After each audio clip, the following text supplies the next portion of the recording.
Bien, pues aquí tenemos esta imagen de la portada de una edición encarnando lo artificial, danza y co-creatividad humano e inteligencia artificial. Diego Antonio Marín Bucio, Universidad Latina de América.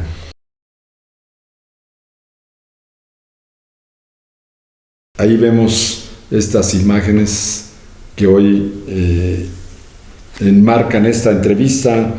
Aquí al maestro Diego Marín, quien nos acompaña.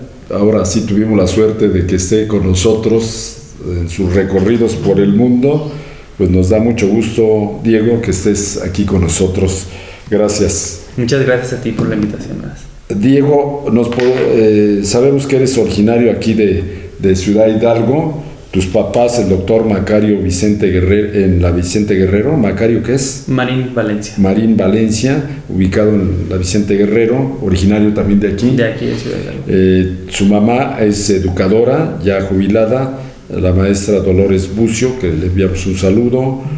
Y pues estudiaste aquí tus primeras etapas de educación. ¿En dónde estuviste? ¿Desde primaria o jardín de niños? Desde el jardín de niños. A ver si te recuerdan acá tus paisanos. El jardín de niños estuve, no me acuerdo del nombre, fíjate. Sí. ¿Y en pero primaria? estaba aquí por la calle del Santuario, hacia el arriba. Santuario. Ya no existe ese kinder Sí, también. sí. Luego la primaria la hice en la Vicente Guerrero. Vicente Guerrero.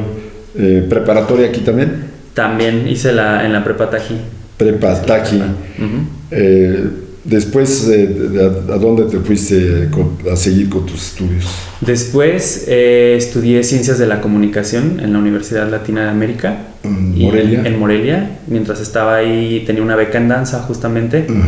Y a lo largo de esos 4 años, después desarrollé mucha más pasión por la danza y decidí hacer otra segunda licenciatura ahora en danza. En danza. ¿Cómo es que llegas al extranjero? ¿Estuviste primero en el Distrito Federal haciendo alguna especialidad o saliste de México a hacer especialidades? Hice varios diplomados en varias partes aquí en México, en la Universidad Veracruzana, hice uno también en el entonces Consejo Nacional para la Cultura y las Artes. Y después, justo por ahí, antes de que iniciara la pandemia, fui aceptado en un programa que se llama Choreomundus, International Master in Dance Knowledge, Practice and Heritage, que es un programa internacional para formar antropólogos de la danza. Y me gané una beca de la Unión Europea y me fui para allá en 2020. ¿A qué país? Es un consorcio de 4 universidades en 4 países diferentes. Ajá. Entonces cada semestre me movía de país. Empecé primero en Francia, luego me fui a Hungría, luego a Noruega y terminé en Reino Unido, en Londres. Ah, qué bueno. Esto no se regala, ¿verdad? Es de base de esfuerzo, sí, creatividad y no sé qué tantas cosas. Sí, la verdad es que lo intenté muchas veces. Me rechazaron también varias veces al principio, pero bueno, la perseverancia fue lo que me hizo alcanzar, pasar para allá. Allá estuviste. Sí. Después de ahí, ¿qué rumbo has tomado? Bueno, justo cuando terminé la maestría en Choreomundus, mi proyecto de investigación de tesis, alcancé llamó la atención justamente por lo pionero y la innovación que tenía el proyecto, y de ahí me fui a la Universidad de Cambridge a hacer una pasantía. Fui estudiante visitante a finales del 2022. Y después de eso, este mismo proyecto me llevó a ser nominado a unos premios en Inglaterra que se llaman One Dance UK Awards, y estuve como finalista para el premio Science and Research in Dance. ¿En dónde? En Londres. En Londres. Uh-huh. En Londres. Tenemos entendido que estás ahora en la Universidad de Oslo. Sí, después de haber terminado mi maestría, decidí continuar formándome. Y de ahí me fui a la Universidad de Oslo. Actualmente soy investigador de doctorado en la Universidad de Oslo en el área de antropología de la danza. Uh-huh. ¿Cómo te nace esa vocación No sé si lo trae uno ya de nacimiento o tú lo fuiste experimentando. Pues desde niño siempre sentí una atracción muy grande por las artes. Me gusta mucho el cine. También he hecho algunos cortometrajes en cine danza. Pero siempre había algo que me hacía como acercarme más a lo escénico, a lo que era en vivo. Y la danza, creo que lo que me llevó hacia ella fue que el único instrumento que necesitaba era mi cuerpo. Entonces podía llevarlo a cualquier parte, a donde fuera que me parara. Incluso cuando ya empecé a llevar mi trabajo a nivel internacional, pues no hacía falta a veces hablar los idiomas a donde iba, porque con el cuerpo podías expresar lo que querías, ¿no? Sí, es universal. Es universal. Así es. Ahorita, ¿por qué estás en México? Estoy de vacaciones. Ajá. Sí, principalmente siempre en verano o en invierno. Vengo a pasar algunos días con mi familia y aprovecho para también compartir un poco del trabajo que he estado haciendo en los últimos meses o años. En esta ocasión estuve presentando este libro, Encarnando lo Artificial. Encarnando lo Artificial. Ayer estuvimos por allí en una conferencia, pudiéramos llamar, sí, un conversatorio. Un conversatorio sobre esta nueva, pues, ¿qué podemos llamarle? No es disciplina, ¿qué expresión artística de inteligencia artificial hoy de moda, y de qué manera puede ir cambiando la percepción de este arte, ¿no? Sí, es el nacimiento de un nuevo género, digamos, de danza, en el que ya incorporamos agentes no humanos, sí. Y en este caso son artificiales. Justamente este proyecto lo que inició fue desde conceptualizar y teorizar qué es la danza de inteligencia artificial, que a consecuencia de que no había precedentes sobre una inteligencia artificial o inteligencias artificiales que fueran capaces de crear danza y ejecutarlas a través de sus propios mecanismos generativos, no había estudios al respecto, y fue ahí donde encontré esta oportunidad de teorizar y después pasarlo a nivel práctico, ¿no? Que también tengo una serie de performance, como son algunas de las imágenes que están pasando, que estuve presentando en varios estados de la República. También tuve la oportunidad de hacerlo en Londres, en Buenos Aires y en Oslo, en Noruega. ¿Esto crees tú que en un momento dado pueda causar las mismas emociones, una presentación de este tipo basada en inteligencia artificial, que la sensación de verte en vivo? Y también pues el hecho de que podamos transmitir ese sentimiento allí, esas vibraciones. No sé si con inteligencia artificial se pueda transmitir esas vibraciones que tú puedes hacer al momento de estar expresando tu arte. Yo creo que la presencia humana es singular, es irrepetible de manera artificial, pero también creo que la artificialidad, los agentes no humanos tienen una presencia que también te puede tocar. ¿Puede ser un complemento? Puede ser un complemento, y me parece a mí algo interesante de explorar como artista, pero también como público, ver cuáles son justamente estas diferencias, ¿no? ¿Qué sensaciones me causa ver algo que no es humano? Un ejemplo es que cuando ves tú a un humano, que ves a un acróbata, por ejemplo, tú siempre sientes como esa tensión de lo va a lograr, no lo va a lograr, se va a caer, sí, ¿no? Pero cuando ves a una máquina es distinto, porque la máquina no siente dolor. La máquina, si se cae, pues no va a ser un problema de que haya perdido su vida, ¿no? Entonces creo que a partir de ahí es donde surgen estas distinciones en cuando percibimos algo humano a algo artificial. Así es. Y además, pues yo pienso que puede ser una herramienta que complemente pues nunca se va a terminar de aprender en este mundo, ¿no? Y sobre todo en el arte menos, ¿no? Sí, exacto. Fue algo de lo que quería hacer, ¿no? Era como explorar qué puede traer la inteligencia artificial a las artes contemporáneas, qué que lo hablo desde el posthumanismo aquí, que es como integramos nuevas perspectivas de lo que es ser humano en el siglo XXI, cuando estamos inmersos de inteligencias artificiales, pero también de la agencia material que tienen objetos con los que interactuamos. Entonces, justo en el libro me gusta también como retomar la relación que tenemos con la tecnología desde el pasado, algo que llamo a tecnología ancestral, cómo nuestros antepasados se han relacionado con objetos que han transformado en tecnología y cómo eso nos ha hecho evolucionar como civilización humana.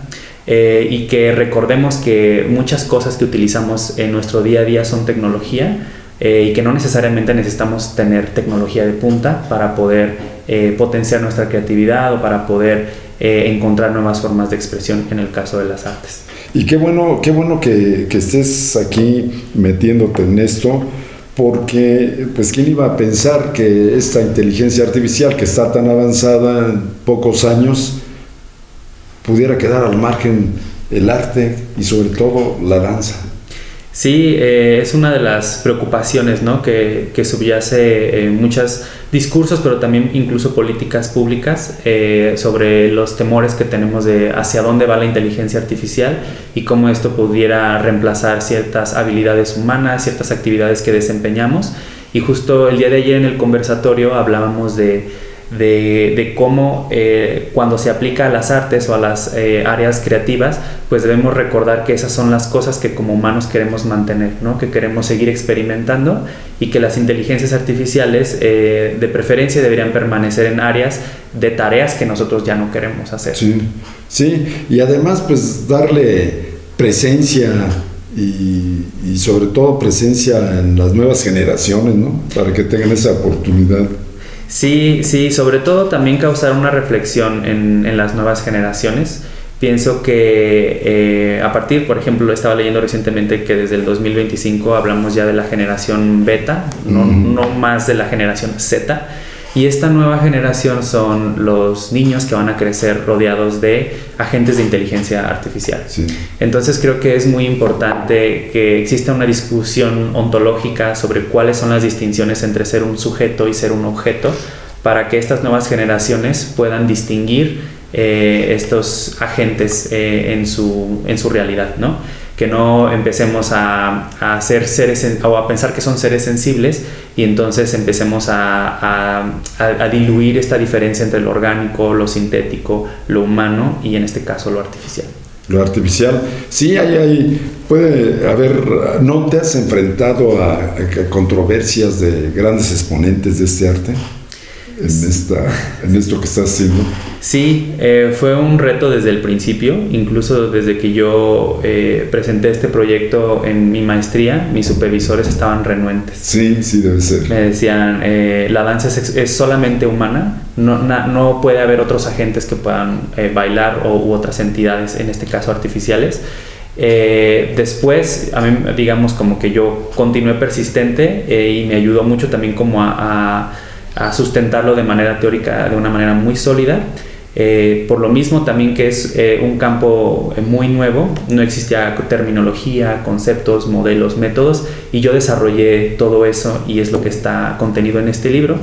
Y luego, cuando lo presenté ya en otros círculos, tanto nacionales como internacionales, pues también seguía permeando esta idea de que la danza es una expresión exclusivamente humana. Y me gustaba desafiar esa idea, ¿no? Como de alejarnos un poco de esta idea antropocéntrica de que el ser humano es como el modelo de todas las cosas, y voltear a ver cómo en otros seres, incluso no solamente entidades de inteligencia artificial, podemos encontrar la presencia de la danza en animales y también en fenómenos de la naturaleza. Y que también es una discusión bastante interesante que elaboro en el texto, que no cualquier fenómeno en movimiento puede ser considerado danza, y entonces cuáles son las variables que debemos tomar en cuenta para adscribir un fenómeno cinético como danza o como otra cosa. ¿Cómo verías este proyecto en 20 años? ¿Cómo lo visualizas tú? De aquí a 20 años sabemos que la inteligencia artificial va avanzando, pero ¿cómo se va a posicionar la danza? ¿Cómo crees que la disfruten, admiren la gente en los próximos 20 años con esta implementación de la inteligencia artificial? Yo pienso que la inteligencia artificial ya está impactando la creatividad artística en todos los ámbitos. En el caso de la danza, yo no sé si es algo que yo quiero confiar o es mi esperanza. No, ¿por qué no? Pero yo creo que mantener en este bucle al ser humano es muy importante. Mantener la experiencia humana en todo lo que podamos crear, incluso con inteligencias artificiales, es muy importante.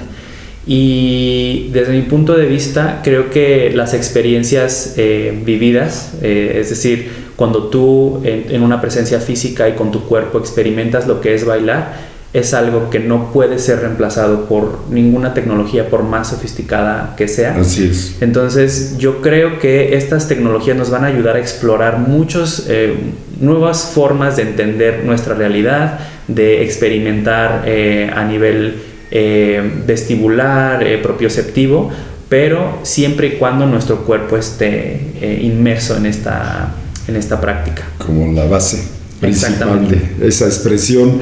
Yo creo que sí, como un complemento, ¿no? Sí, yo lo veo también como un complemento. Sería una tristeza que el cuerpo humano en acción no tome lugar en el futuro de las artes, y en la danza no lo puedo imaginar. No puedo imaginar que nuestro cuerpo no pueda formar parte de eso.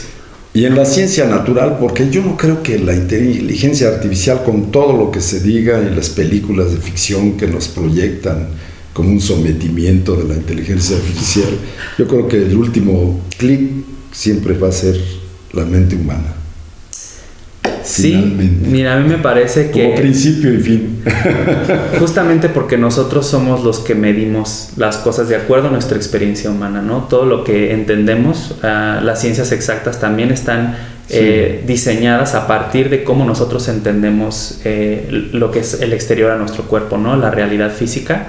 Entonces, toda esta parte de cómo percibimos el mundo, de cómo lo introyectamos, cómo lo interpretamos, siempre va a ser visto desde la humanidad, a menos que en el futuro se pueda encontrar una manera en la que podamos trasladar nuestra conciencia a otro tipo de cuerpo que nos permita saber qué se siente, por ejemplo, como, no sé, un venado ve el mundo, cómo lo siente, o cómo lo siente una planta. Entonces podremos hablar desde otra perspectiva, pero mientras tanto todo todo sigue siendo desde la visión humana. Así es.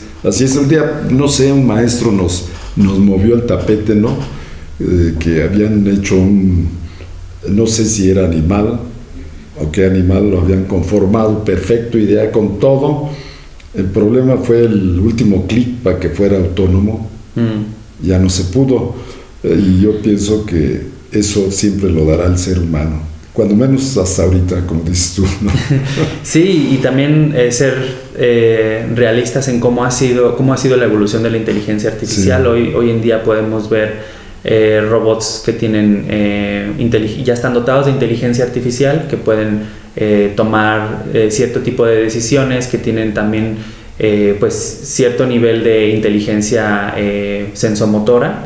Estos nuevos robots de Tesla, que son androides, pues ya empiezan como a dibujar ciertas realidades en este aspecto, y que si lo comparas a cómo era la robótica hace 4 años, pues ha sido un avance abismal. Entonces realmente de aquí a 5 años podríamos ver una cosa que nos parece aún muy lejana. Sí, no, y para allá vamos, pero el halo de la vida, quién sabe cuándo lo encontremos. Yo soy escéptico a eso.